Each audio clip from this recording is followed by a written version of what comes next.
Good day guys, Fisherman's Wingman here. I'm going to be telling you some fishing tips that you guys will know for next time. So, do your research. So, the venue is very important. If you pick a venue, do your research, check what works there, check the Facebook pages, see the pricing, see how busy it is, see what times the gate open. You want to be there first thing in the morning. If the gates open at 6, you want to be lined up ready for those gates to open, especially if it gets busy. Then the next thing, pricing and everything like that, you want to make sure that you have cash. There's a lot of places that I've been to that only take cash.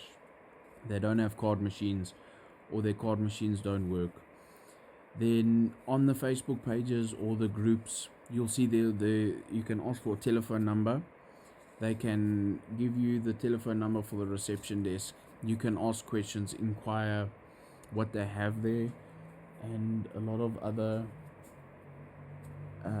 information, anything that you need to know about the place. If it's 4x4 only, or if it's any vehicle friendly, especially with the families that don't have 4x4s. I know we've got a sedan, and it's a bit difficult, I'm not gonna lie, because some of the places are rocky, so you've got to really take your time going down and don't be in a rush, because you don't want to break something, especially at the Vaal. The Vaal is usually where I go, the Vaal and Koppies Dam. Koppies Dam is more of a highway road, and then you go through a little dorpie with huge potholes that looks like it's for mining, but it's actually a road, so don't get scared there. Okay, and then the next thing I want to talk to you about is the weather. So just check what the weather's doing, and if it's really hot, take some cool drinks, take some waters, take shade. So what I do is I freeze water 50% in the bottle, and then I put it in the cooler box. The nice thing about that is not only does it keep your stuff cold for longer, but it also becomes ice cold water later on in the afternoon when it's really hot and you're thirsty. And I just add a dash of lemon juice in there, and it's so refreshing, and it like wakes you up, and you on it. Then obviously if it's raining, decide if it's worth it. We've had it before where we'll go to, let's say, Koppies, for instance. We went to Koppies last year. It was the beginning of the year before lockdown. And we were there for a whole hour and a half. So it was, yes, we caught quite a decent size carp. But if you had to size it up about the amount of money you spend, it's actually not worth going all that way, because it rained like torrential downpours. It was still raining the next day when we wanted to go again. So the other thing that I want to just touch on is the baits. So you want to pick the freshest baits, the freshest millibomb.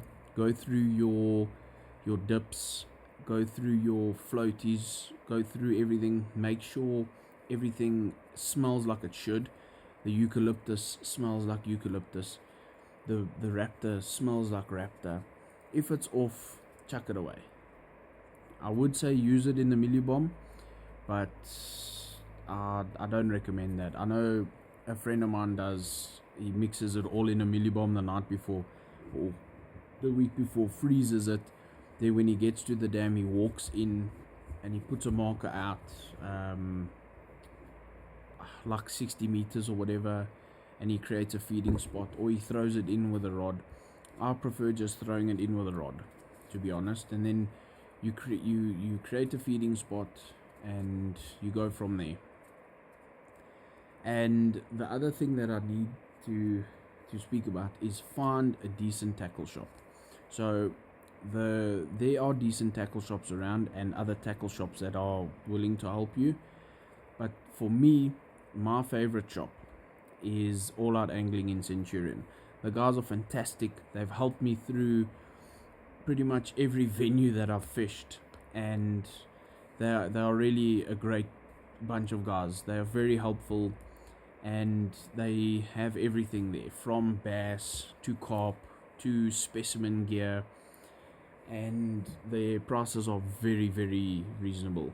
I cannot complain. Every time I'm there, it's like Christmas for me, and I have to look at the fishing budget, because I start buying things that I don't actually need just because it looks nice.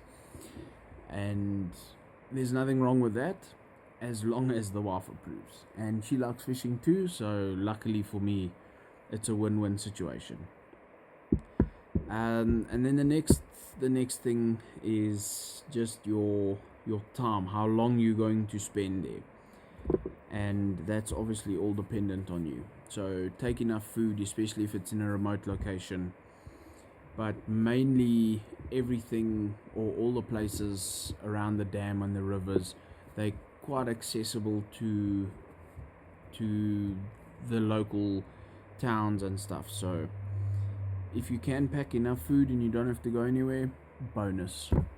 And if there's a shop on site that's got bare essentials, then even better.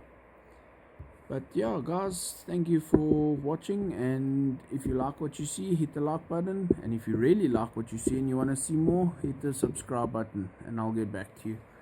Thanks, guys. Enjoy. Keep fishing.